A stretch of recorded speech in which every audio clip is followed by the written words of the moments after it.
Well, yes, you would. What? Yes.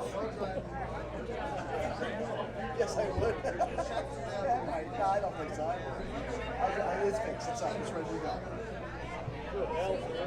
What's that? Al's here. It's so early. You can't. Oh. I want people watching. Right. Good point.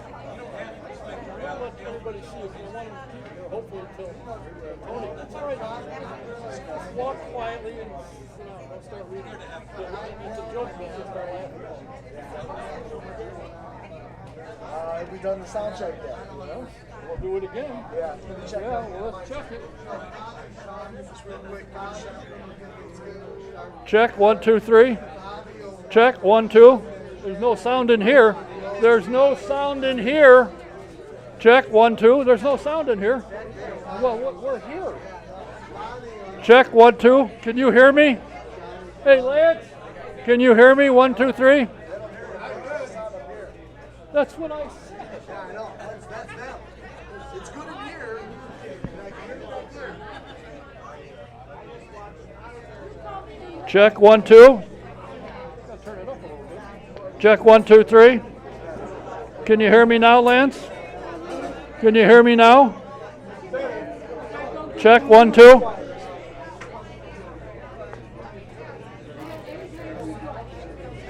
Check, 1, 2, 3. Check, Mic 2, mic 2, check, check, mic 2. Check. Mic 3, check, check, mic 3.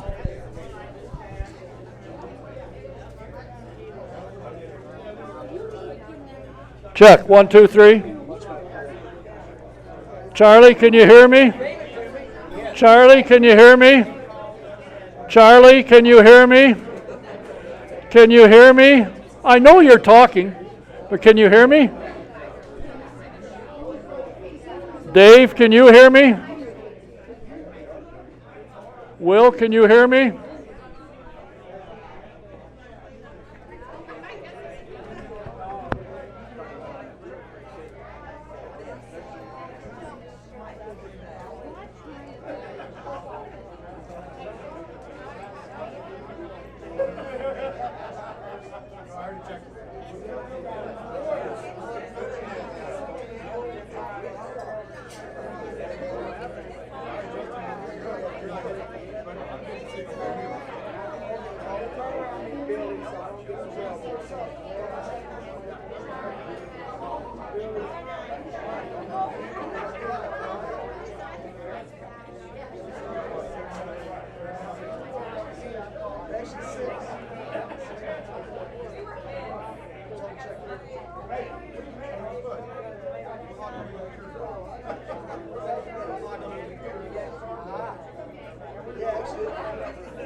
I don't care. Say hello, was all. I will. I don't see her.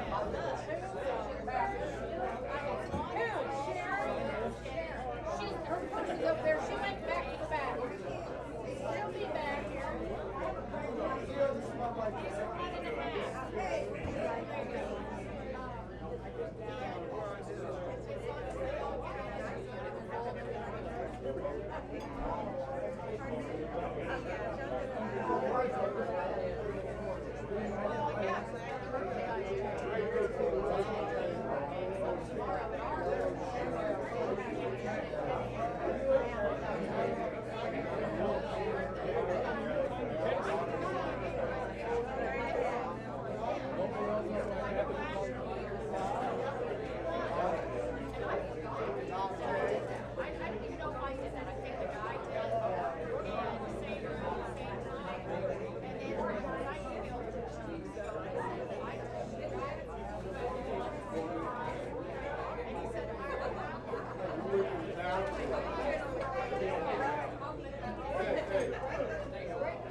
the picture nice and clear with the light and everything?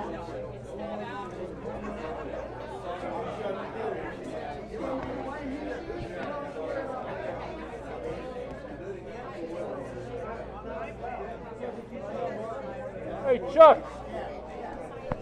Mr. Shoemeister.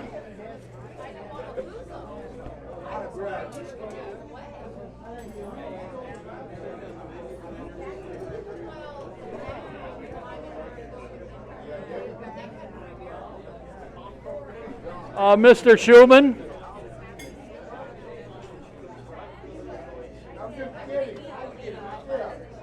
Yes, sir. That release, sign it, put my name on it. There's a wristband for you right there. Take care of it now.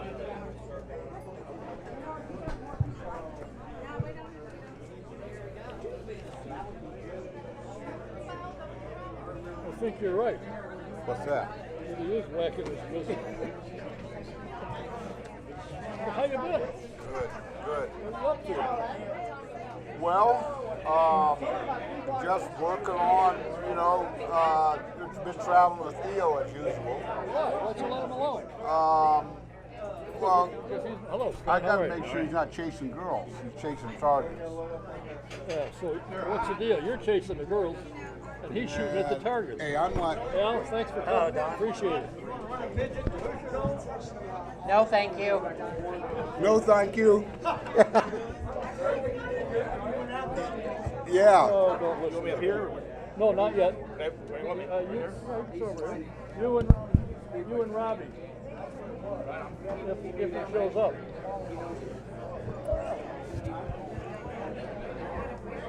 So let me know when. Ready to go? All right, whenever you're ready. Here you count.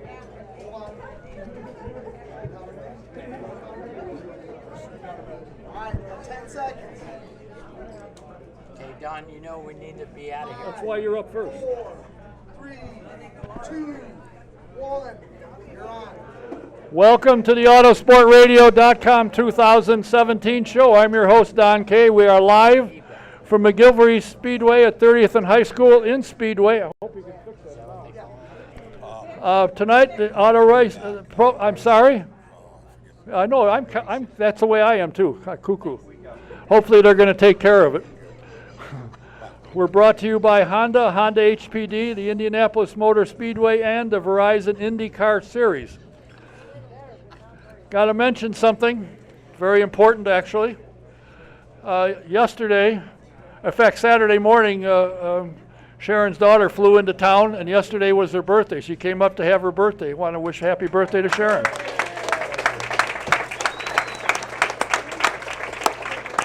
And I want to remind you, if you ever have computer trouble, which I have frequently, what you need to do is go to Computer Overdrive at Lyndhurst and Crawfordsville Road. It's on the northeast corner.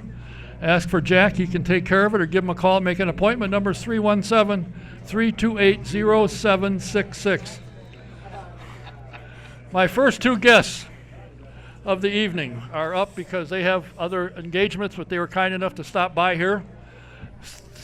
Sitting farthest from me is a two-time 500 winner. He needs no introduction. Mr. Al Unser Jr. Thank you. Thank you. Thanks, Don. And sitting next to me, I got to be careful because he can shoot. He is a former Trans Am winner.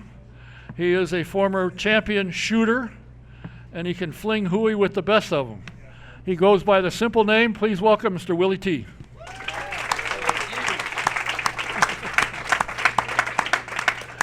Al, you and Robby are on the road a lot for Speedway Motors out of Nebraska.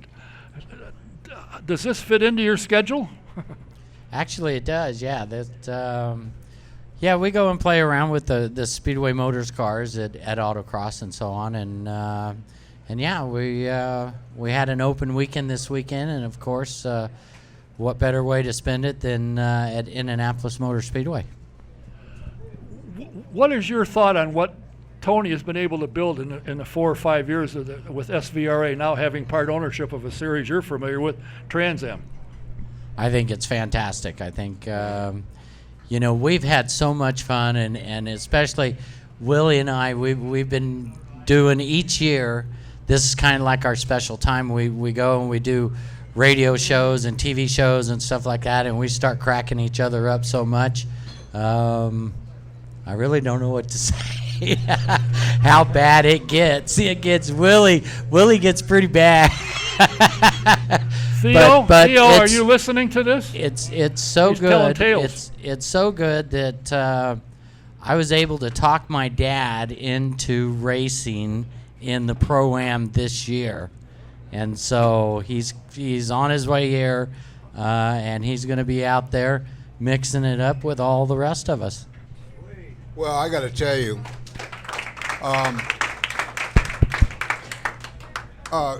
when I got a call, and this is the 4th annual event that Tony Parella's put on, and he has taken vintage car racing and taken it to the next stratosphere. I mean, it's bigger than it's ever. And when I got the call to do it, I got a call from a gentleman by the name of Mark Dill, and he says, we're going to have a vintage car race in Indy, and we're going to have former Indy 500 drivers. Would you like to do it? I said, vintage car? He says, yes. I said, look, if I want a date, I'm not going to the old folks' home. That was my response. I'm just not, I want to look for something a little younger. And so he said, well, no problem. I said, who's in it? He says, well, Al Jr. and Bobby Unser, there's going to be some big names in it. I said, well, if my buddy Al Jr. is doing it and Robby Unser, I said, I'm on. And Al and I have known each other since 1982. And, Easy. Yeah, Easy. 82. We were teammates in 83 at Daytona 24-hour. That's right. And, with Dan Gurney. Yeah, with Dan Gurney. And we've always been, the Unser family, including Uncle Bobby and I, they've been, without question, we've been close from those days. Day one, that's right. Day one. That's right, yep. I mean, go in, if we're in a bar and a fight breaks out, we're going back to back, okay? You got one guy, I got the other, so. Now that doesn't happen. That never happened. Did that happen? Well, I mean, Taco Bell down the street. If there would have been us in that car, they'd have had problems. Oh yeah, huh? no, Theo would have been in the back seat, right? We would have robbed them. By the way, I want to mention, for those of you who don't know, Willie's son Theo is here. He's a world champion shooter. Say hello to Theo Ribs. All right, Theo. Al, what do you think about bringing cars from your era and before and bringing them out to the speedway and running and putting top flight drivers in and racing them? Okay, well, first off, these cars that we're running are before my era. Okay? They're my dad's era. Okay? So Dad'll fit in just fine, like a glove. He'll be all right.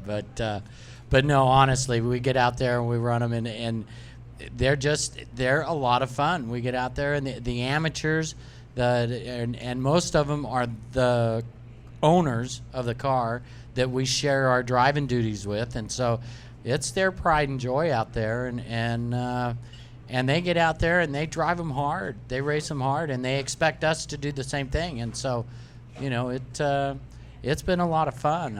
I've truly enjoyed it. I enjoyed it enough that it took me a while to talk Dad into it, because Dad's going, oh, I don't know, I haven't been in a race car. I go, so what? They're great cars. They're so much fun. And so, yeah, he finally agreed after some arm twisting. Well, when I talked to Tony, and I said, he said, I'm bringing a car. I said, oh, really? You're going to drive? Yeah. And guess who's my co-driver? I don't know. Al Sr. I said, you're kidding. I wanted to put him in a car that was capable of probably winning. He said, no, I want to drive this. This is what I want to do. No, that was one of the things that Dad insisted on, is that he drive with Tony, that Tony was his co-driver. And so they both agreed, and so it's going to be fantastic. Now, you've won this. You won the initial race, first one. We were fortunate to win the first one, but you know, for myself, yes, it's about winning, but it's more about getting out there and just running at the Indianapolis Motor Speedway, running with the old friends that we used to be super competitive with, and today, you know, we're kind of bullshit. Yeah. Okay, I'm he's trying coming to win get him every to one of settle them, down. okay? See, All I'm right. trying to get him to Right. settle down. Yeah, pull that sand out of your pocket, would you? Who are you co-driving with? Ed Servasian. What kind of car are you driving? Be in a Corvette, car number 36. What year? I think it's a 72. Really? Tony, what year is that?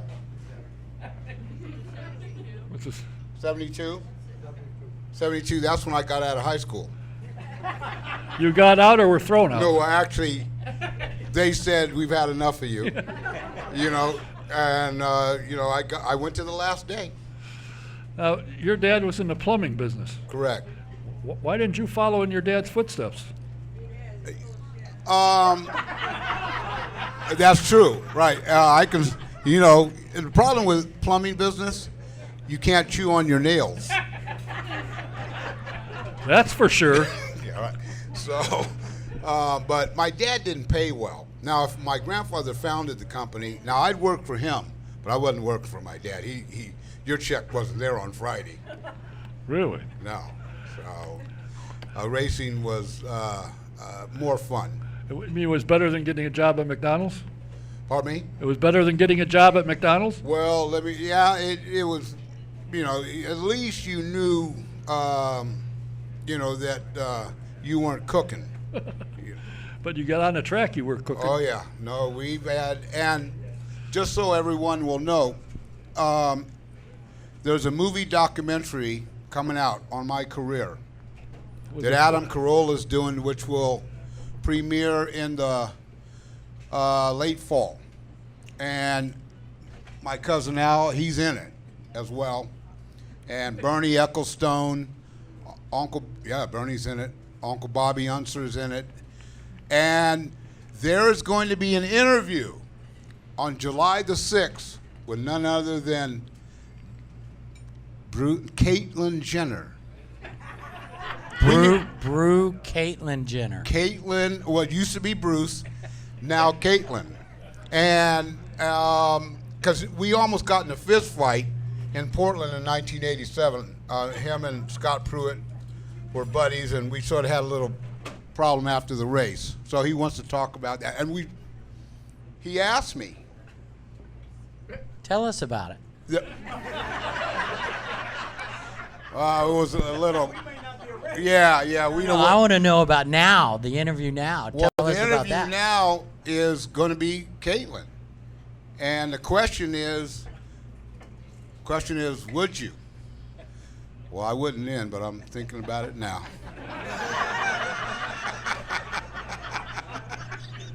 You know the sad part about it. The sad part about it, he's probably one of the greatest athletes America's ever had, I think without question. Oh yeah, he's phenomenal. She was a hell of an athlete. Absolutely.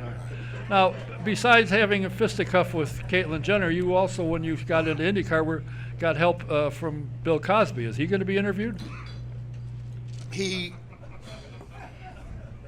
Right now he's. And you're definitely in the hot seat right now. Yeah. Mr. Cosby, as a matter of fact, I talked with him about a month ago. He's doing a trial right now. In fact, it's in the jury's hands as we speak. But he, if it wasn't for him, I would have never been here in Indy, hands down. And I would have never been in Indy car. He spent $9.5 million of his own money. And as tight as Bill Cosby is, that's a lot. Yeah, but that was over 25 years, wasn't it? Yeah, that was a long time ago. So I wish him well. Yes. Al, having the name Unser, Is there anything else that anybody of your family would do besides race? I mean, your son raced. Johnny's here. Robby's here. Johnny's daughter is here. Loni. I mean, the Unsers race. That's what they do. Well, actually, if you go back a couple generations, they were engineers and mechanics and that sort of thing. I think, really they fell in love with the automobile because of the engineering aspect of it and so on and trying to make it a better piece than it was before when they got it. And so, driving them was all part of the engineering process of what went on. And so, that's pretty much what they did. They my family were very, very smart individuals, and they just wanted to make things better. And so that's what they did. When you think about it, between you, your dad, and Uncle Bobby, you guys have got, and just in that group, have got more wins than any other family it probably ever will have in any motorsport. I don't know. There's. 9 between the three of you. Well, at Indy, as far as drivers are concerned, but quite honestly, Michael is doing a great job on racking those Indy wins up. And so I was talking with John during the month of May, and a fan came up to me and said, Unser's 9, Andretti 1. And I said that to John, and John goes, "No, it's Unser's 9, Andretti 5, and now it's 6." And so Michael's doing a great job. I honestly think he was born to win this 500 as an owner, not as a driver, and in his own words, he just said it wasn't in the cards for him, and that's simply put.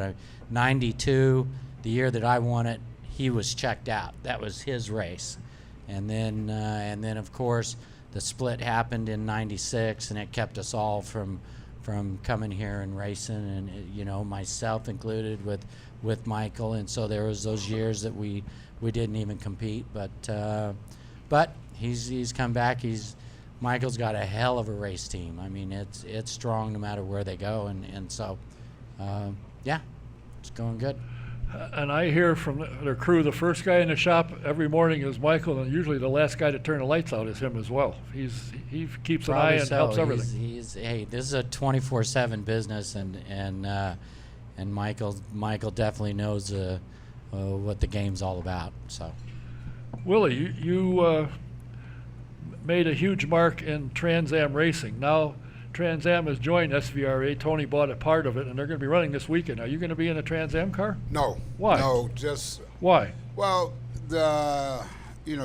when you talk about Trans Am, when I was doing it, it was the manufacturers were big. Ford was big in it. General Motors was big. Audi was also big in it. Well, they're gone now, and at that time they hired you as drivers. They hired drivers. They went out and got what they wanted to win for them. Now the drivers are pretty much pay rides. You better bring a check. Oh. And then you can drive, but not on your looks anymore. What was it about the series? Because you won a number of races, and of course I remember when you'd win, the first thing you do is jump on the hood of the car and start prancing up and down. And look what the sport is. When people win now, what do? Especially if there's a top that they can get on. I mean, they'll even straddle the cockpit of an Indy car. But they don't jump on it. No, well, I had to get up there. Now, if I was to win on Saturday, there is a top on that Corvette. But the owner is so tight. The guy would literally have a heart attack, and then I would need a stepladder to get up there anyway.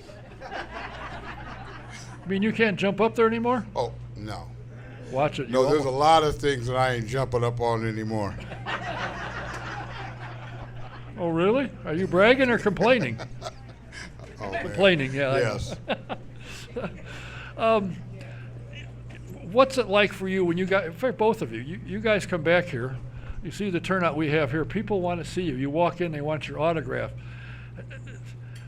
Do you like, obviously you probably do, like having the fans recognize you and want you to sign something? That's kind of shows what you meant to a sport, I think. When I came here as a rookie in 1991 and qualified for this race, when I crossed the finish line, when that checkered flag fell, what flashed in front of me was my whole career at that moment. All the trials and tribulations and what it meant to get to that point.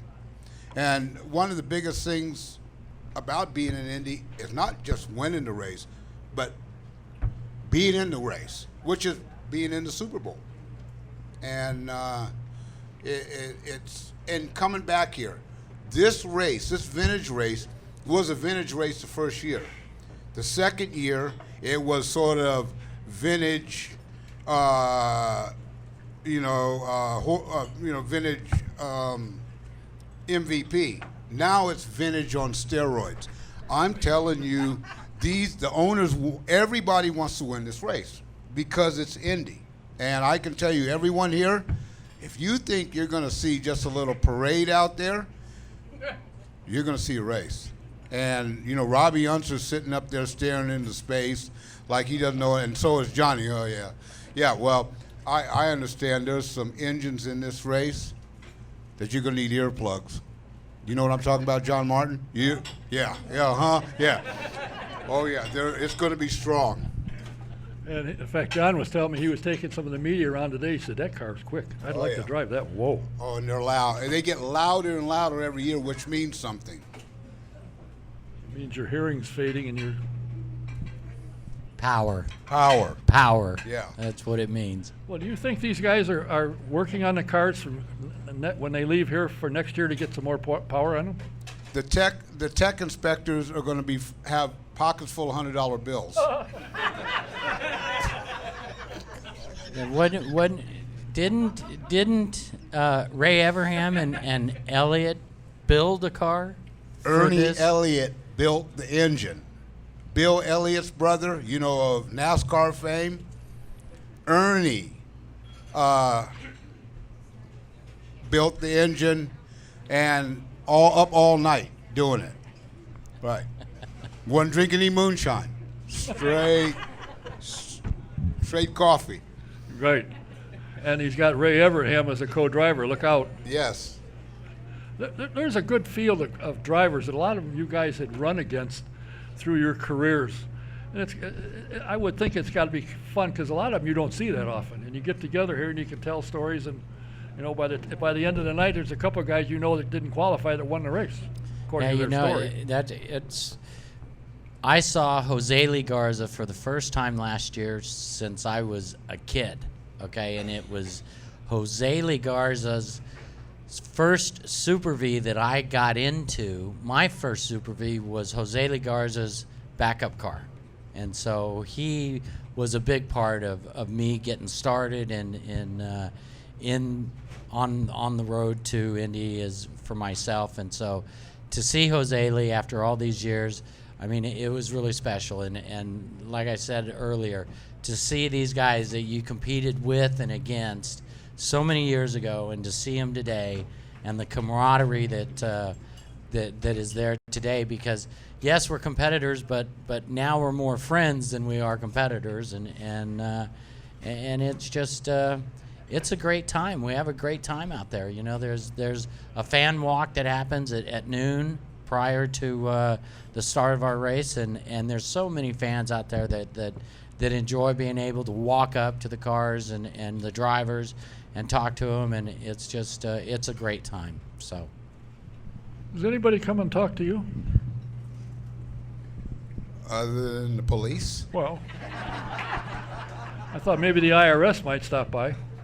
Well, no, what are they looking for? They can find anything. Oh. But no, it's great to come to Indy. Just coming through the airport, and people have a great memory. This city it's because the Indy 500 that is the city it is today, with the sports that's in it today, with the NFL Combine, with NCAA championships here. This race built this city, and coming here, when you walk through the airport, people remember you. You know what it's like. And you walk through that High Willie Tea and the restaurants, the coffee shop, and it's great. It's coming home. It's like coming home. Does that tell you that your career really meant something, that you really accomplished something? If people remember you now and they see you walking, both of you, I mean, they see you go, hey, I did it. I was a competitor. Well, I mean, some of my old girlfriends don't remember, so I mean, that's who I figured was looking for you was your old girlfriends. No comment. Now, your son is a champion shooter, but you travel with him. Why do you travel? I mean, he's old enough to take care of himself. He said, I don't know why. He's always there. Every time I turn around, he's there. How come you travel with him? Well, and when he first started traveling, he was about 15. Well, we were going overseas. We were going to Cyprus, and we were going to England and Dubai. World Championships. Well, he can't rent a car at that age, so I had to rent the car. And when we went to Dubai, he wasn't in Dubai 24 hours before he was with some Russian chick. And I said, Theo, we are here to shoot a shotgun. I'm sure he went, I know. Yeah. Yeah, I know. And so I sort of make sure he's in bed at the right time. Yeah, okay. You do realize you can go to hell for lying the same as stealing, don't you? Well, listen, I know that everybody here is glad to see you back. I hope you guys continue to come back. You have other engagements you got to make, an appearance as that, so I want to thank you for stopping in early. It's always a thrill to talk to the two of you. Thanks for coming by. Thank you, Don. It's always a pleasure. Al Unser Jr. and Willie T. John, this is a fun night. I think we're going to have a good time. By the way, how many watched the race from Texas? How many liked the race from Texas? How many liked the winner? Oh, damn. Got awful quiet. Huh. Didn't like the winner. I'm afraid that I in my opinion, watching the race, I think that if Scott and Takuma had gone to the end, they would have given Will a challenge, but Takuma couldn't drive on the grass like Greg Ray did and took the two of them out, but that's a shame. Anyway, if you're looking for new insurance for your home, your car, you got a commercial building, call Mike Pardee at VP Insurance. He can help you. Get a quote from him. He'll surprise you like he surprised me. Better coverage for less money. Mike's located at 5004 West 16th Street in beautiful town of Speedway. His number is 317-248-0070. And for those of you who haven't figured it out, the 2017 Brickyard Vintage Racing International is this coming weekend, the 14th, 15th, and 16th. You got to get tickets. Come on out. It's not going to rain. I already talked to Mother Nature. She said it isn't going to happen, so don't worry about it. So get on out. You're going to see some great cars, some great racing, and best off, some of the great racers that we knew as young when we started following the series. Now joining me here, we'll start with the gentleman farthest away, the man who bought SVRA. He got out of the communication business because nobody said, I like your phone.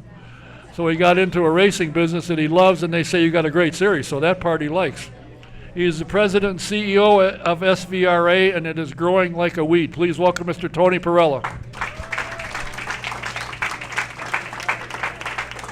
Sitting next to Tony is a guy that I've had the pleasure of knowing for some 20-some years, back when we were both young kids, I think, actually.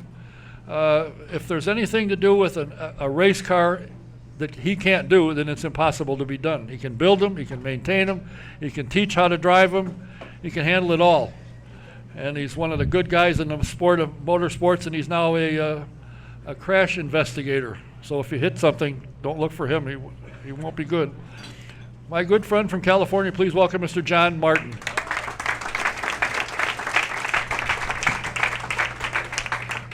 Tony, you had several businesses in communication, but I get the feeling from talking to you over the years, your real heart was in motorsports. You started out with motorcycles, and I understand you had a slew of them at one time. What tripped your trigger about motorcycles and speed and racing?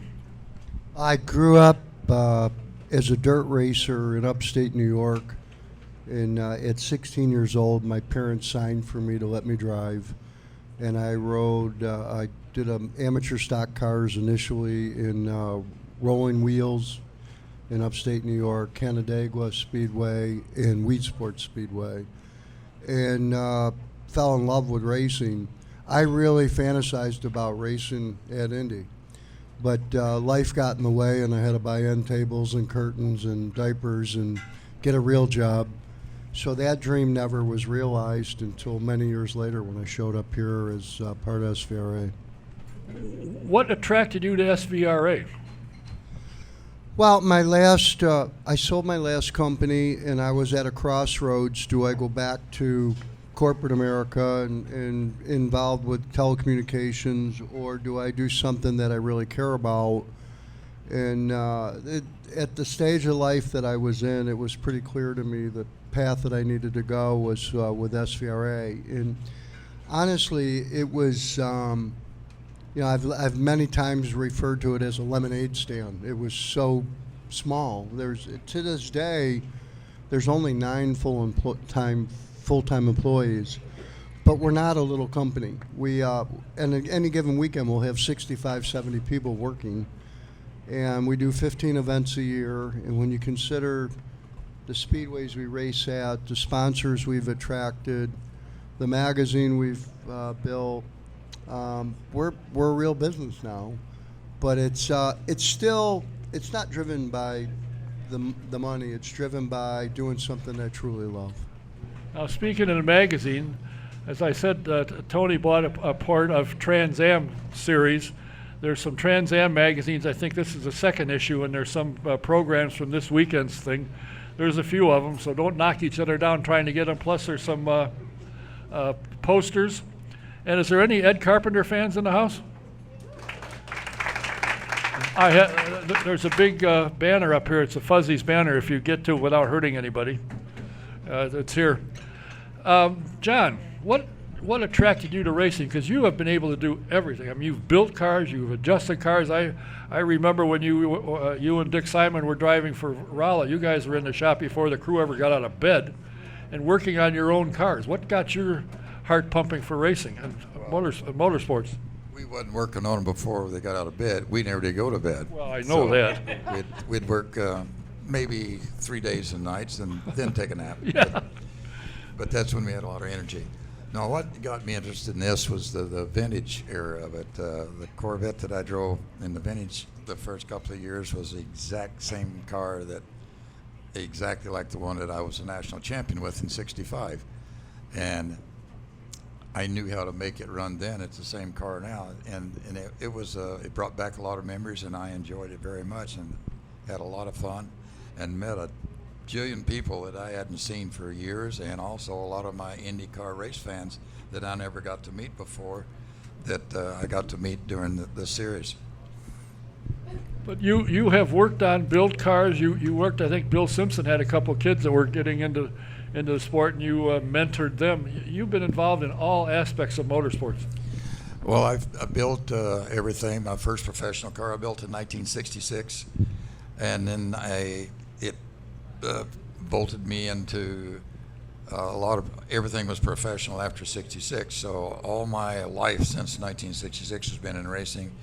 I run and built my own cars in the IndyCar, and I run my own program for 5 years. And then last year I drove for Grant Keene here, Egajanian and Keene, in which that's where I was at today. Billy, his nephew, has got a museum going out there, and it was like a 40-year-old memory wake-up of going through and seeing the same equipment, the same mills, the same lathes, the same welding machines. And the engine shop that I built 18 engines in that year, it's still there just like it was back in 76. What's your feeling of the SVRA? When as you said, you come back, you get to see, the fans that you never got to shake hands with. Now you can. Are you surprised at the attention? Are you surprised at the attention that you get when you walk around here? Yeah, it's a lot of people that I didn't know that I knew, and they said, "Oh yeah, I remember you in the '70s," and each year it's more and more, and it's all the drivers. You never get that group of drivers together ever that you raced with. You raced with their dad, like Al Jr. a while ago was talking about the era.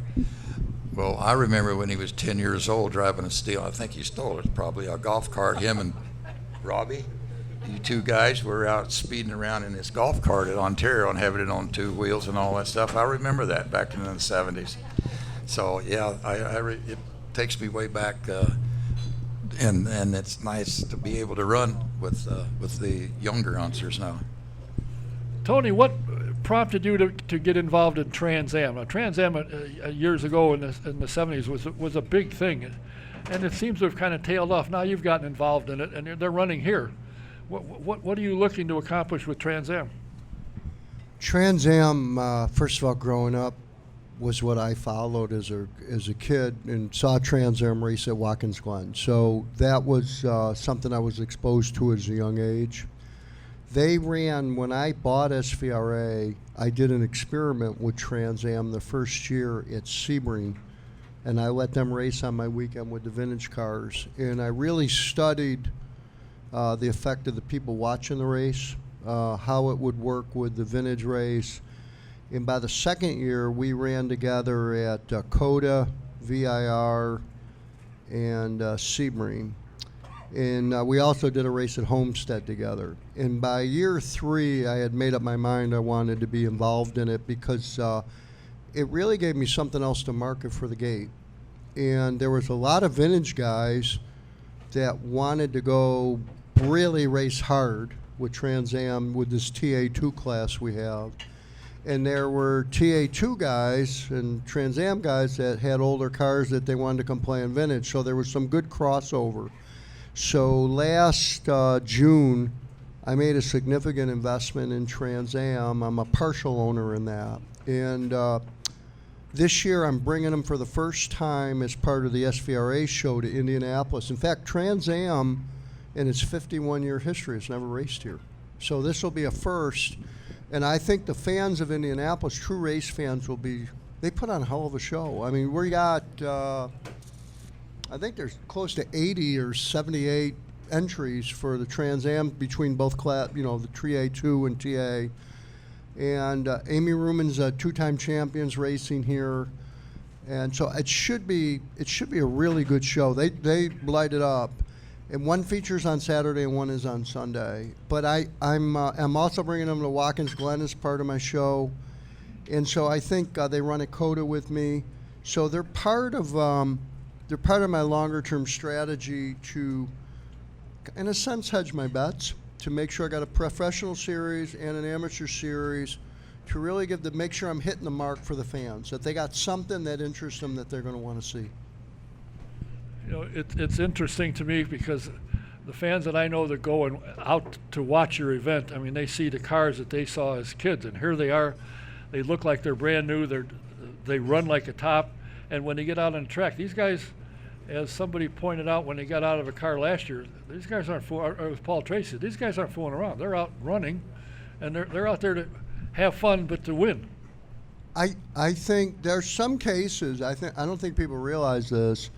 In the Pro-Am, I'll bet half the field, the amateur's faster than the pro. And I think that surprises people. But you have to remember, these are the best amateur driver, if you want to call them amateur drivers in the United States. They've been doing it. Many of them have been doing it a long time.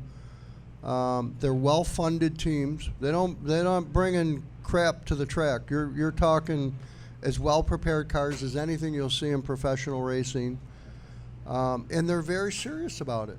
And I'm not embarrassed to have fans watch them race, and I will tell you, I think they don't want to be embarrassed in front of a pro, and I think that they really try to do their absolute level best to not let their co-driver down. And the same holds true for the pro. To get in a car cold, I mean, the first year Willie was thrown in a car, the car he was assigned to broke. He got in the car one lap before the race, and then that was it for practice, and he was on the podium. So there's some amazing talent across this field. If you look at the numbers, there's something like 260 IndyCar starts. There's 7-time champions. There's 7 years. Let's see. Well, just between Al and Little L, there's 6 Indy 500 wins, 13 hill climbs at Pike Peak. I mean, the numbers: Daytona 500, 7-time IndyCar champions. The field is incredible. I mean, incredible. History is going to be made this week. Either we're going to have a woman win this thing, we're going to have a minority win this thing, we're going to have an Indian win this thing, maybe a 5-time winner, but given that I'm his co-driver, pretty unlikely. John, you were telling me that you now do a lot of work, number one, with restoration and have restored some really spectacular cars.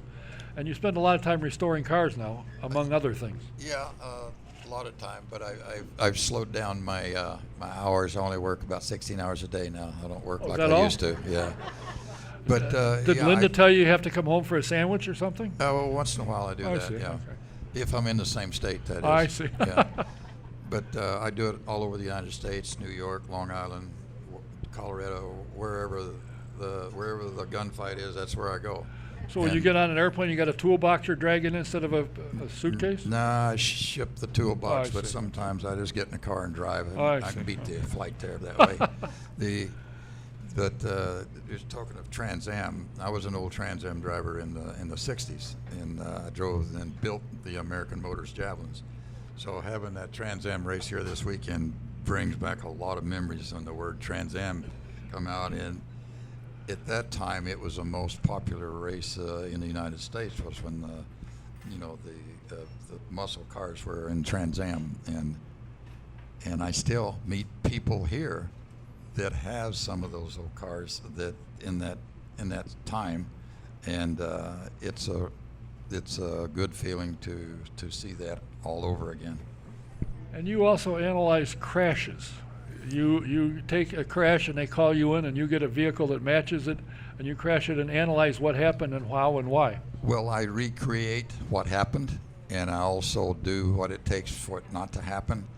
So I analyze everything. We put potentiometers and sensors and everything on it and go out and make the same upside down rollovers or whatever it takes to make it. I have nothing to do with the lawsuit stuff. All I do is create it. This is the results, and it's all yours from there. So you're essentially a professional crash analyzer. Yeah, crash, reinvent it, reenact the crash. Sometimes it's it's a trailer. It may be a trailer and a truck. It may be 3 sets of wheels, whatever it is. I get the same year, model, springs, engine, everything is exactly the same, and create the same situation, but get it on a computer. But this weekend you're not going to do any crashing of anything, right? No, I did that last weekend. Oh, okay. Yeah. Okay. Tony, when you bought SVRA, the membership was not very big. Where are you today? We're at 2,600 nationwide licensed members. We'll do over 4,000 entries this year, and across 15 events, and that's not counting Trans Am. What kind of response do you get Are the fans starting to realize what you have, what the show is you're putting on, and they're starting now to recognize, hey, I can go see John Martin. He's going to be at Indianapolis. Do you get a lot more requests for entries than you can have at most all your events? Yeah, it's been, this past weekend we tried something that we hadn't done. We did a open wheel only race at IMS. And it wasn't open to the public. It was open to the public if they came for free and they could go in turn 2. But it really wasn't a, quote, spectator event because I didn't know if we would draw enough cars or enough to really sell tickets. We had 314 open wheel cars from around the globe. And a lot of people got mad that I didn't promote it and sell tickets, but I didn't want to take anybody's money until I knew it was going to be good. We'll be back in 2 years with that program. We're going to do it every other year. I'll do it as a separate event. And it'll be definitely, when I come back, it'll be a spectator event with our sponsors and all our normal routine. But to answer your question, I'm sometimes in awe of the following that we're receiving. You know, this year on our Facebook page alone, in last year's season, we had 3.2 million views of our video. This year we're on pace to break through 5 million. The Brickyard Invitational will be live streamed for the first time. And so the amount of incoming that we're getting, whether it's calls, requests for tickets, but ticket sales, the sponsorship response, every measurement of are we getting there is off the charts for growth. I just don't know where it goes. I think to really get to the big time, we need to have a series on TV. I think we need not necessarily filming the races. I think we need a reality type based show that really explains what we do and shows the different events on a Velocity or CBS Sports or whatever. I think someday we'll do that. Or MAV TV. Pardon me? Or MAV TV. Or MAV TV. Any automotive related channel that really has a following for enthusiasts like us. John, can you imagine yourself now coming here and you're going to be on television? No, I never think about that part of it, but it's unbelievable. It would be nice to have it with the show that Tony puts on. In my wildest imagination, I didn't realize it was going to be what it is, and then the people that it attracts. And everywhere I go, airports or whatever, people come up and ask me about it, and I'm totally surprised that they're even aware of it in different parts of the country. But it's all due to Tony's hard work of putting this show on, and with all the people and all the investors in it. Well, I got to tell you, Tony, you've got some of the best people, including the lady sitting over here who has to listen to a lot of nonsense, but she listens with a smile, and when they leave, they're happy. So, and that's the kind of people you got. There's any questions, they'll answer it. If you got a problem, they'll take care of it. And when push comes to shove, if nothing else works, one of your people will call you, and then that takes care of that. And of course, you're on the phone all the time. I was riding around with you last week, and geez Louise. I want to thank you both for being here. John, it's always a pleasure to see you, and Linda as well. Thanks for coming back. We look forward to seeing you on Sunday or Saturday. Yeah, I can't wait. Good. And Tony, keep it up. Thanks for having me on, Don. It's always and a privilege. Don't forget, if you're looking for a program for this week or the track Trans Am or a poster, come on up, help yourself quickly. My next two guests, Robby, are on their way up here. I want to remind you that if you are looking to find out what the great thing is about taking a ride in an Indy car, you got to go to Indy Racing Experience. Go to their website, indyracingexperience.com. Look for a date that works for you here at the Speedway, and sign up. And you use the secret promotional code SJ1, and you get a 50% discount. Or you can call the office at 317-243-7171, ask for Shonda, and book it. And if you are a vintage fan and you'd like to see what the Vintage Quarterly looks like, you need to go to SVRA.com and subscribe. It is a fabulous magazine. It's a first-class The writing is great, the putting it together. The editor does a great job, so you go to SVRA.com and subscribe. And now that they have the Trans Am series, they have a brand new magazine. This is the second issue, just come out, and again, it is top flight, great stories. Find out about some of the cars that you followed. You find out where they are and what they're doing, and you'll see them in the magazine. And if you have a kid that's 9 years old or older and you'd like to take them on a ride, they have what they call a victory lap. You can call over at the office at 317-243-7171, extension 101. Book a ride for the kid, mention my name. When you get out of the car, the picture they take of your son or daughter getting out of the car is free. Now, my next two guests are both Indy 500 veterans. Sitting the farthest away from me is a, I think for lack of a better word, a character. He's been bobbling around and messing with motorsports. He ran a couple of years with the Indy cars. He started, I think, two 500s. He won four Pikes Peak hill climbs, also known as Unser Hill. You won 9. I was waiting for you to tell me that. He won the Unser Hill race, and he travels with Al Jr., and they travel the country working for and promoting Speedway Motors out of Lincoln, Nebraska. His dad's a character. You ask him one question, you might as well sit down because the night's over. But his son is a good guy. Please welcome Mr. Robby Unser. Thank you. Sitting next to him is a young man who in his racing career has won a lot of championships, a lot of races. He got into the IndyCar business when the Indy Racing League started and put together his own race team for a number of years. He's been around the sport for quite a long time, and he's a coach over at Mid-Ohio Sports Car Course, and one of your drivers, I find out, won a national championship, so obviously you haven't forgotten. He's another good guy in the sport of motorsports. Please welcome Mr. Scott Harrington. Thank you.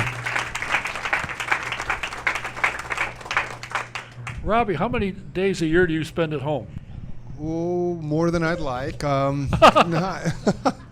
We're than used you to traveling. The last couple years, it's been pretty busy with Speedway Motors doing the Good Guys Autocross and stuff. So I've been traveling a bunch, not this year as much, but so I enjoy home. I've got a great wife. I enjoy being with her, and I enjoy my home. Well, that's nice of you to say. She was listening and wanted to thank God for that. What else do you do besides the Good Guy shows and Speedway Motors? Well, mainly that. I like to fish. I like to hunt. I do some coaching. Scott does with some different guys, some other vintage guys. Right now, I'm working with my niece, Loni. That's the latest one coming up. She's sitting she's here in the room I back see her there. smile. Yeah. I see your dad, pooey pooey. I've had a busy year this year. My downtime was spent in Colorado with her Miata. So we had a great beginning of the season. She's had 2-3 races under her belt. This is her first year running in a full-size car. So Johnny got her a really good Miata from George Robinson on a spec Miata. So we've been playing in Colorado with that, and it's been a lot of fun. I heard that you were the guy you installed the glass at the new karting center. That's a beautiful building. Yeah. What Johnny's done, if you guys ever get to Denver and want to play in some go-karts, the Unser karting track is really, really nice. Indoors, similar to Sarah's, but I think a little bit quicker. I'm partial to it. Some really cool Unser cars in the lobby to look at. Some really nice place. The man that runs it's really good. Scott, you have been involved almost as long as I've ever known you in motorsports, and for the last couple of years you've been over at Mid-Ohio as a driver coach.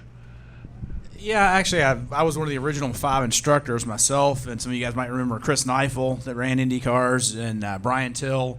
We were the original instructors over at Mid-Ohio back in 1990. We actually did the first event that Mid-Ohio School did was actually a fantasy camp that Bobby Rahal did, that we all worked for Bobby. And that in turn, we all got to talking about it and figured, hey, this thing's a pretty good gig. Maybe we should just make a school out of this thing. And that's what we did. So off and on, depending on my racing schedules, I've done stuff at Mid-Ohio. I still do a lot of private coaching. In fact, I had a kid that was running this weekend in the Formula 4 series and had a couple of top 10 finishes. And this is his first year of auto racing, so we're pretty excited about that. But yeah, like Robby was saying, it's kind of funny. I was in Reno for 4 days, got a flight at 6 a.m. out of Reno last Monday, flew through Vegas, had changed planes in Vegas, landed in Indy, jumped in my car at the airport in Indy, and drove straight to Mid-Ohio. Didn't go home, didn't see my wife, didn't see my son. Was at Mid-Ohio for 3 days. Got back to Mid-Ohio about 11 o'clock on Thursday night and was out at the track with my Formula 4 driver at 7 o'clock on Friday morning. So needless to say, then I've got this week, and then I turn right around and go to Mid-Ohio again next week. So pretty busy this time of year. How do you spot a talent in a young driver? Is there something that you can see that say, aha? Yeah, size of their dad's checkbook, so it's the bottom line. So no, it's unfortunately different now, isn't it? Though. Yeah, it is different now because the racing is expensive, and there are a lot of guys that can't afford to do it. So the driver I'm working with, I've worked with his father in the past. His father actually won a national championship, an SVRA national championship. And they brought me on board to work with his son. So we've been doing quite a bit of testing, and we actually just this morning did a deal with Newman Wax Racing to run him in the USF 2000 race in Mid-Ohio in next month. So we just actually confirmed that this morning. So he's doing the full series in Formula 4, and we're going to do several USF 2000 races as well this year. What do you recommend a young kid? The dad comes up and says, I think my kid might have some talent. I'd like to give him a shot. What do you recommend they start? Do they start in karting? I recommend they get him a set of golf clubs. No, it's karting. Simulator. Nowadays it's a simulator. This kid that I'm working with, he just turned 16, and he averages over 20 hours a week on a simulator. And that's the big thing. In fact, I was this afternoon. I've got a driver that I'm coaching this week that's running a Can-Am car this week, and we were at Racecraft 1 all day today for like 4 hours, and he was on the simulator. He's never been to Indy, so I took him over and we had him on the simulator all afternoon, and it really helps. Before we went to COTA for the first time, I co-drive with one of my customers in the vintage enduros. Before we went to COTA, we actually hopped on the simulator, and I was amazed at how much it helped me. Having not been to COTA, when I got down there, I felt right at home, and knew where the track went, knew where the turns were. So it really helps a lot. Is it that close? Yeah, it was good. Robby, when you're out for Speedway Motors, what is it your intention? When you guys go out there, I know you take some of the fans or people out there for rides, but what is it that Speedway Motors wants you to demonstrate or show? Well, sometimes we don't know. For the most part, we're out there at muscle car. This is vintage stuff or older stuff.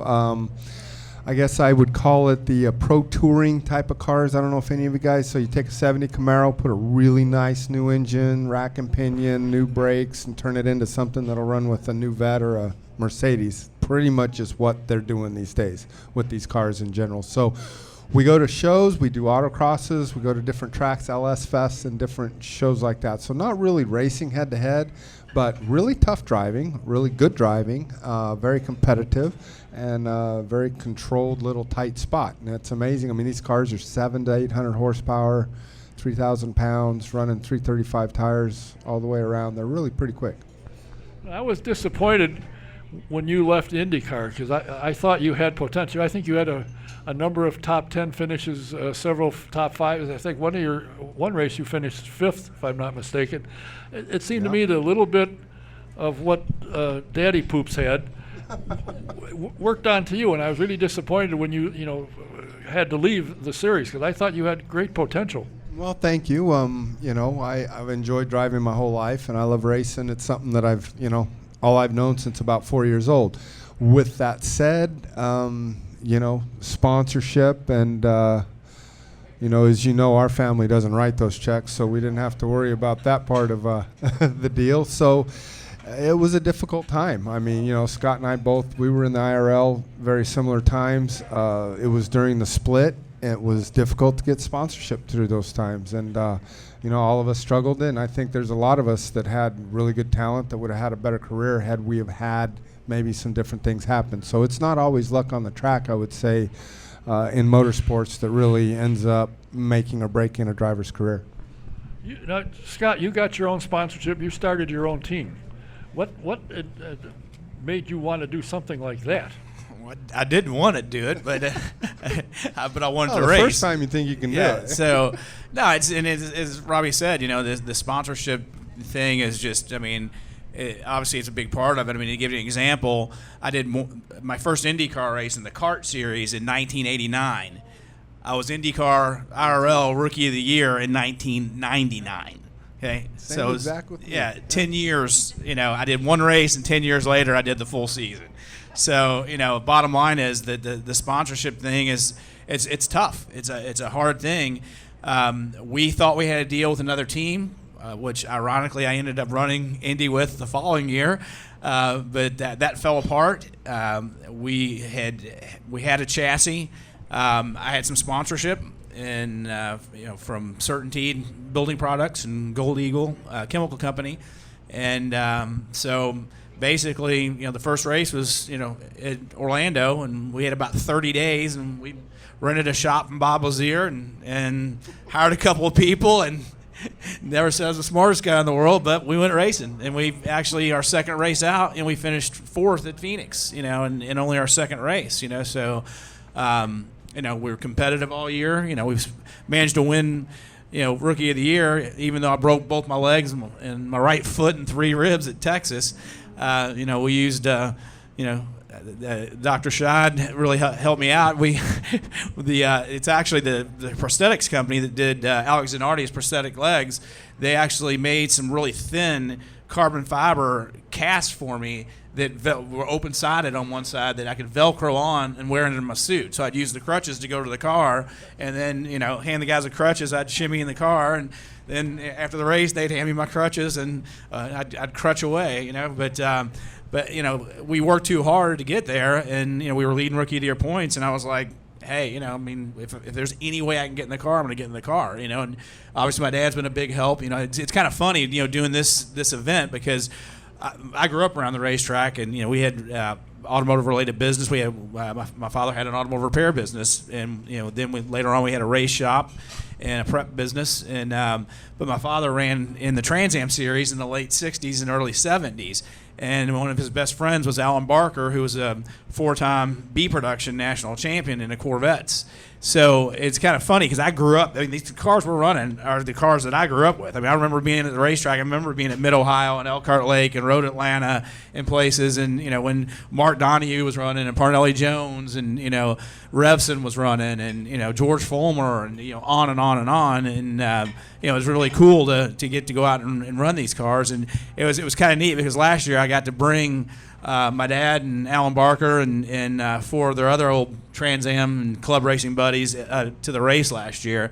And they're both like 80 years old now, so it's kind of cool for them to come out and see all these old cars, and they had a good time. Are any of your drivers headed for IndyCar?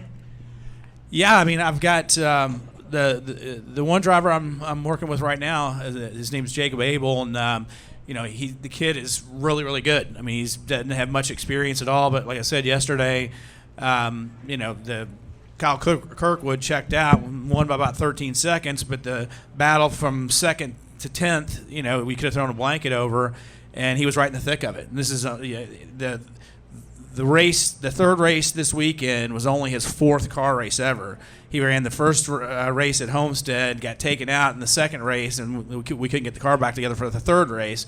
So he had done, leading into this weekend, he had done 1 race in his life. And, he's running in the top 10 in a 32-car field of young, hungry drivers. Robby, what's up for you? Are you going to have a Robby Jr. and put him in a car? I mean, Don't of know. course I you think got to I'm a stay little home long once in in the a while. tooth for that. That's good. I got Loni over there. That's where my chips are stacked on. So I see. I'm good with that. And Johnny says, "You're kidding me." yeah, no, she does a good job. I tell you, you guys look forward to seeing her. She's done a great job. We're just really excited to be here for this weekend. Can't say enough about what Tony has done, bringing this series together. I don't know if any of us realize how thankful we need to be for this man doing what he's done and bringing the life back into all these old cars, because really he has. And not only in the cars, but the people getting to drive them, because believe it or not, at SVRA, the first vintage race I ever did, I think I was 16 years old, Tacoma, Washington, went into a vintage race, got in an F1 car, and they said, you can't touch anything, nobody, it was pretty much drive around at 50% and don't hit anybody.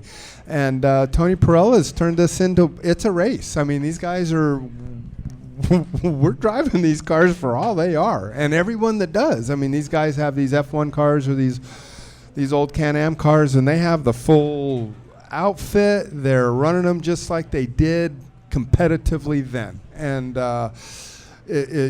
vintage racing, for most of our time has been, you go and you stay off of people. And, granted, nobody wants them crashing here. There's a lot of money, but these guys really drive their cars hard. And I think the cars have gotten, believe it or not, I think easier. I mean, there's a lot of electronics, there's a lot of traction control, there's a lot of shifting. I mean, these guys never take their hands off the steering wheel anymore. That gear shift, what is that? Yeah, I have a kid that we told him to go. There was a Miata parked behind our transporter. It had a 5-speed manual transmission. Right, Here the kid's racing. He's 16. He just turned 16. He's racing. We told him to go move the car. He comes over and he goes, I can't drive a manual transmission.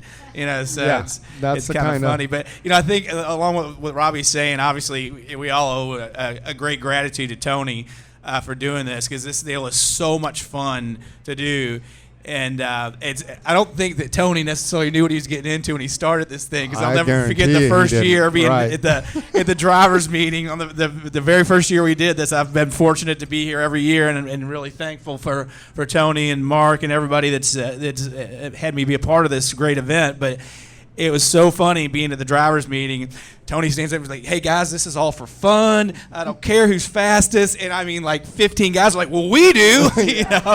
And so it's kind of funny. I don't think he realized just how competitive we were going to be. It's like, okay, and we get no time. I had 4 laps before. Willie had one. Last year, that's the same he's thing. smart enough to know, don't give us too much time. I had 3 laps before the race started. So exactly. It was, but yeah, it's great fun, and it's good to see all these people. You got guys that, Paul Tracy was my teammate in Formula Atlantic. Jimmy Vassar and I raced Atlantics and all different kinds of cars together. And, there's so many people that you get to know over the years. And then, unfortunately, when you retire from active driving, and as we're all getting older and everybody kind of goes their separate ways, and we don't see each other as much as we used to. Right. So it's kind of neat when you have an event like this to be able to come in and see a lot of the old faces and see, a lot of the guys that you haven't seen for quite some time now. But the neatest thing, honestly, is the ability to run the cars hard. I got to tell you guys, if you haven't been out, you need to go. I mean, everything that's out there, they're running the crap out of it. They really do. Everybody, not just us. I mean, believe it or not, we're not the fastest guys in our cars, are we? No, hell no. I don't think any of us pros actually outrun it's our driver. Amazing. It's They're amazing. Good. Yeah. Hell, the car I had last year was frightening. I had an L88 Corvette. And I've come onto the front straightaway and spinning the tires in 4th gear. I'm like, holy crap! It was like, I'm like, this thing's got a little power here. Right. What I love about it is I actually get to experience what men like that did.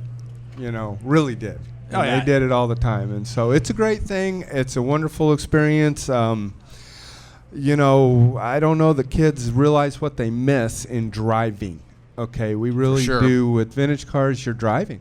You got to stop. You got to take care of the tire. You got to take care of the car. You got to take care of the other guy, and they're very expensive, and it's a lot of fun, a lot of horsepower. Yeah, that's the way racing should be. It's like you say, I do a lot of coaching with these younger drivers, and I have the dad come up and computers. You got it's just amazing, all the data, and we've got 5 video cameras on the car, and the kid can't drive a manual transmission, but he's driving a 160-mile-an-hour race car.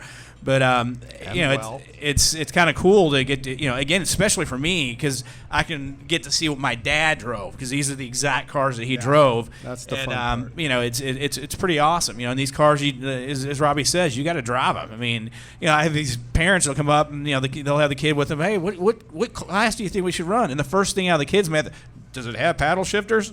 It's like, because I can't drive a manual. It's like, well, maybe you should learn how to drive a manual and really learn how to drive a race car.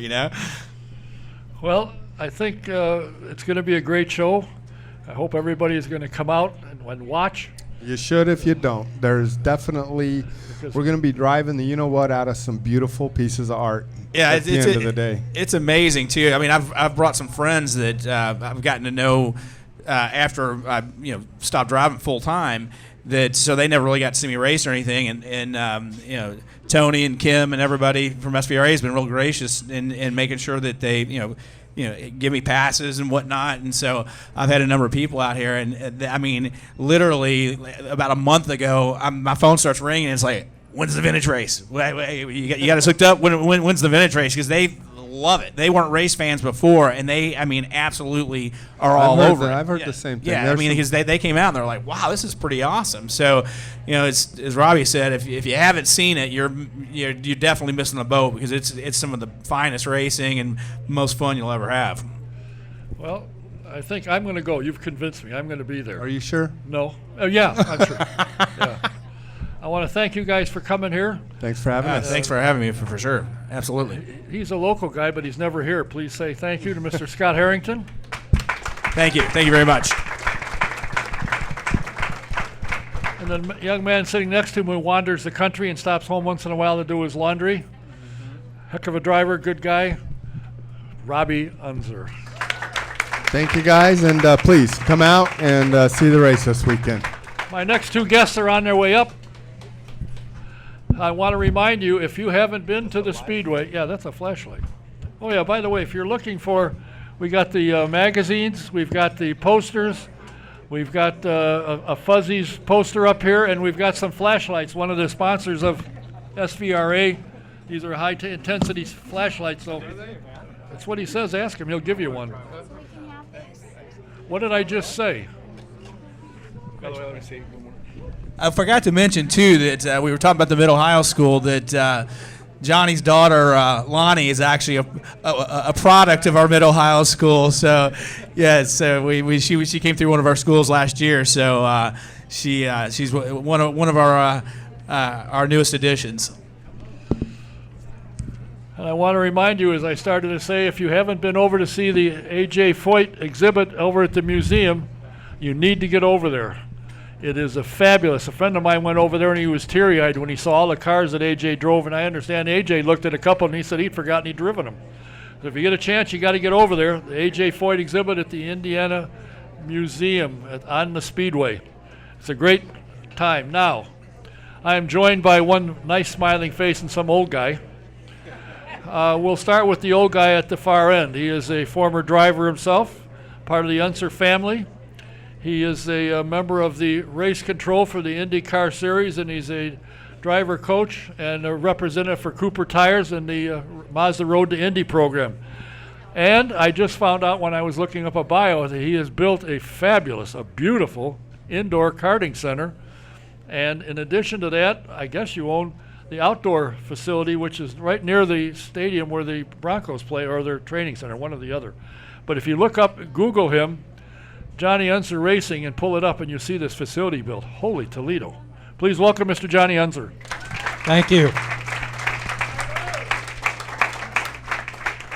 Now the most important one. Heck with him. He makes calls at people saying, what in the world did they do that for? But we'll get away from that. A young lady who did her training, did he coach? Where did he go? Did Scott coach you at all? He wasn't there that weekend. Yeah, that's what I figured. Okay. He's trying to take credit, but he didn't do anything. She is an up-and-coming driver driving a Miata. I don't know that much about her. When Mark Dill, who was here tonight and handles a lot of the organization that goes on for the SVRA, said, one guest can't make it, but I got two one you'll like. And I said, really? Who's that? Johnny Unser. I don't like him. But his daughter will be, oh, All right. So we're very happy to have her here and find out about her career and why in the world with the name Unser you went behind the wheel of a car. Please welcome Loni Unser.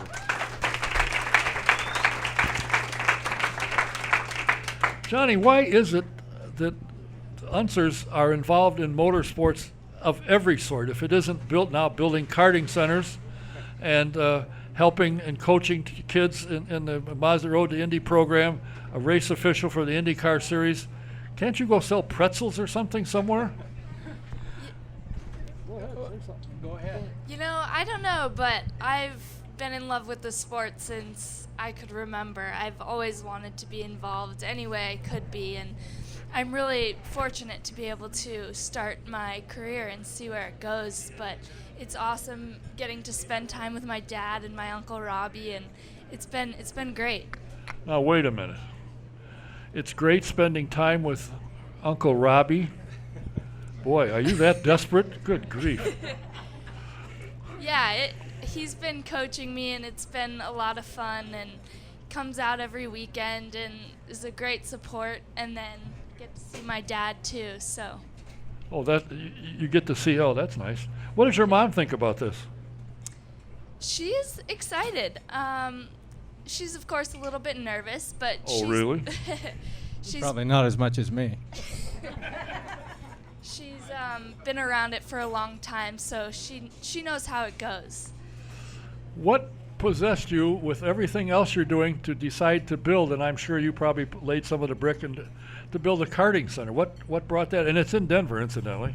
Well, really, it came to me through a friend, and introduced me to this fellow who's my partner in the center. And to be honest, we put our heads together and we decided that we wanted to build a karting center that was, like a Roger Penske racing organization. And so that was kind of our goal when we put it all together. And it took a few years to get it off the ground and for us to understand what it took from, maintenance and staffing and, food. And we have a bar there now, and you can't drink and drive. You gotta, drive and then drink. We have a certain way you do that. But, having a good partner made it much easier for me, and I had the background and the vision to know how professional I wanted to be, and I think that's what's made it successful is good people. So it's been a lot of fun. And you, of course, it's got to be neat to have one or two people, I don't know how many you have, back maintaining the carts, because when these people race them, they don't exactly just sit. I mean, they race and they bang them up, so you got to have somebody to fix them. We have great people that do that, and we understand the importance of that. And through the karting center, we had these kids coming through like Loni, and they would race indoors, and we had indoor league racing. And then they're always looking for the next place to go. And so now what we do is we maintain carts and we build engines and do chassis setups for the kids that want to take it to the next level and race outdoors. And then we got the outdoor track now called Centennial in Denver. And so we've kind of expanded to there and, building that part of the business up. So it's going well. It keeps me extremely busy between her racing, the race series that I'm working with, and the Mazda Road to Indy. I'm very involved with that, and the F2000 Pro Mazda and Indy Lights.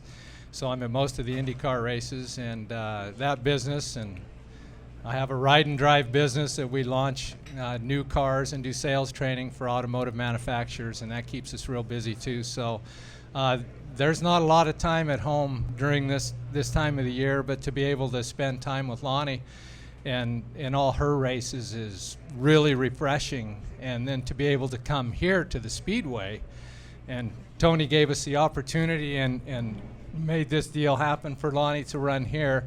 It's pretty exciting, and we're really looking forward to this weekend. Does it hurt you that your name is Unser, that people say, oh yeah, sure, she's getting help from this, that, and the other, and they expect you to win? With the name like that and the winning that's been in the Unser family, do they expect you to win just right out of the box? I'm sure people have that thought, but it also motivates me to be the best I can be inside the car and outside of the car too. So it's it's good, and yeah, it's great to be able to carry on what my family has done, and I just try to do the best I can with the name I have. What's your ultimate goal? I think obviously it would be great to be in Indy cars, but I know that there's a lot of opportunities out there, and I'm willing to take anything. I love the sport and I love driving, so I'm excited to be in sports cars, open wheel cars. It doesn't really matter what it is as long as I get to drive and have a great time. Are you in school? Yes, I go to school at CU Boulder in Denver, or in Boulder. In Boulder. Where do you live? Somebody asked me, does he live in Denver? I said, I don't know. I'll ask him. No, we live in Idaho, and well, it's just a short ride to the center. Yeah, okay. You know, out there things are kind of close. No, Loni picked Denver for a variety of reasons, and I think one of the obvious ones is that we have the kart track there, and you know, going to school for her mom and I were always very important. We wanted her to get her college education and, you know, race when she has time. And we're sticking to that so far.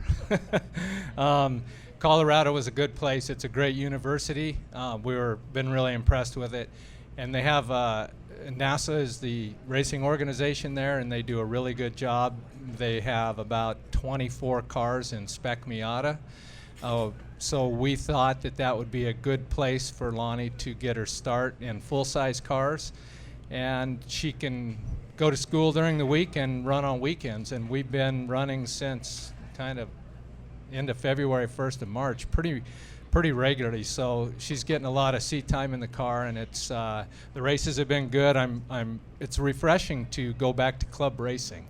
I haven't been around it in, you know, many years, but it's pretty neat to see and to go back to our roots, you know, kind of like, it almost feels like what's happening here with SVRA. It's such a good group of people, and everybody's so friendly and fun to be around. It's not always that way when you get up in the different echelons, as everyone knows. The car business that you have, where you bring the new cars and train the salespeople and all that kind of thing, are you in competition with Scott Goodyear, or does he stay in Canada and let the lower 48 to you? No, we don't really have any competition with him. We do have some stiff competition down here. All these manufacturers put every new project they have out to bid. So we have been fortunate over the years and I've been doing this for like 25 years now, and have another good partner in that business. And we've worked for all the major manufacturers over the years and are currently doing work for Mercedes, a lot of Nissan, Infiniti, and most recently a lot of work with Kia, who is really making some headway out there, believe it or not. Geez, you're involved in the IndyCar series and you don't have Honda connection? Come on. No, not yet. We need to work on that, I guess. Yeah, I think so. Did you start, where did you start? Did you start in karting to your racing career, or did you start somewhere a little higher than that? You know, I've been racing my whole life through ski racing where I grew up. We didn't have a lot of access to tracks and cars, so I mainly started being competitive in ski racing, but then I did a little karting as I was growing up, and that's when I knew I really wanted to pursue racing. And then this is my first season, and I'm racing Spec Miata, and I'm excited to do so. How much power have they got? They have 170 horsepower, so it's a big momentum car, and it's been great learning how to drive it. Does it have automatic transmission paddles, or do you have to shift it? The No, manual? I have to shift it. Oh, okay. Well, Scott said that's some of the young kids don't know how to do that, so you got one step up. Yeah, I've done the manual since I learned to drive. I have a manual street car, so it was really important to me to know how to drive one. Now listen to this. I got socks that are older than she is. I've been driving all my life. That's like 6 weeks. You're just a young girl. You're just getting started. Your mom says, go get them, huh? Yeah, she does. She wants to see me be competitive. Okay. And she like your idea that sometime you'd like to be at 16th in Georgetown? I don't know Probably. about that one. Yeah. I mean, she'd be nervous. Oh, I'm sure. Do you miss, you go to, I assume, all of the IndyCar races, and you get up and you got a bird's eye view, and if you don't, they got 40-some screens, so you can't miss anything when you're there. Does it ever crush you? Like, I'd like to be down there competing. I wish I was driving today. Oh yeah, we always feel like we can, run with the best of them, but you have to realize where you really stand. And so it's great for me to be involved in the sport. I love it. It's a great sport. Being able to go back to the beginning with Loni is awesome. And then, to come to the SVRA weekend here and be able to run with these guys and these cars is a blast. And like Robby and Scott and everybody else has said, that they have built an incredible opportunity for all the competitors in SVRA, and then for us ex-IndyCar drivers to come back. It's a thrill and it's an honor to be asked to come here and to be able to drive these cars, and they're fast and it's fun. And this year it's really cool because Loni's going to run a car on Sunday in the Enduro, and she got to sit in it and actually drive it a little bit around the paddock today, and it is one gorgeous car. Oh, yeah.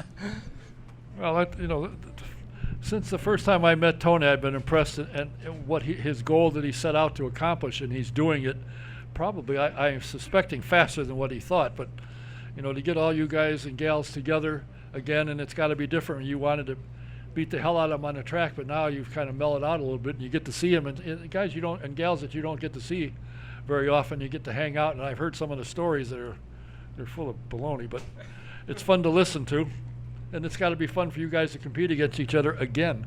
It's really fun. Like they were saying, we don't get to see each other that often, and it's great. And the other thing that Tony has done with the SVRA is to it's a makeshift Unser family reunion. Yeah.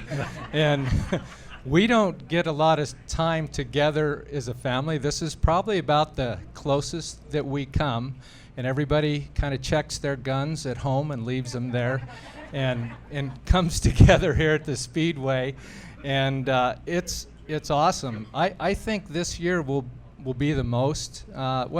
One other year we had everybody here, I guess. But it's awesome that Al Sr. and Bobby Sr. are both going to be here this year, and Loni's running, and Al Jr. and Robby and myself, and we just don't get a chance to do that much. We should, but we don't. So to do it at the racetrack and to be able to do it with the SVRA is really something special.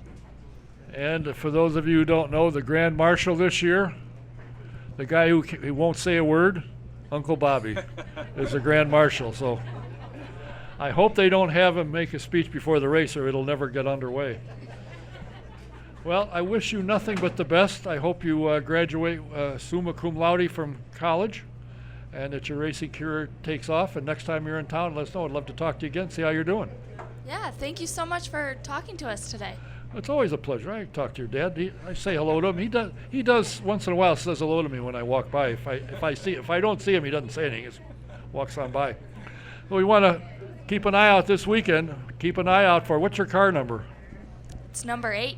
It's a Porsche 356. Porsche. Ooh. Yeah, it's really Wow. beautiful. I'm All right. excited. And All she's right. going to keep it looking beautiful. Yes. Trust me. The father and daughter racing team, Loni Unser and her dad, Jerry Unser. Thanks for being here. All right, thank you.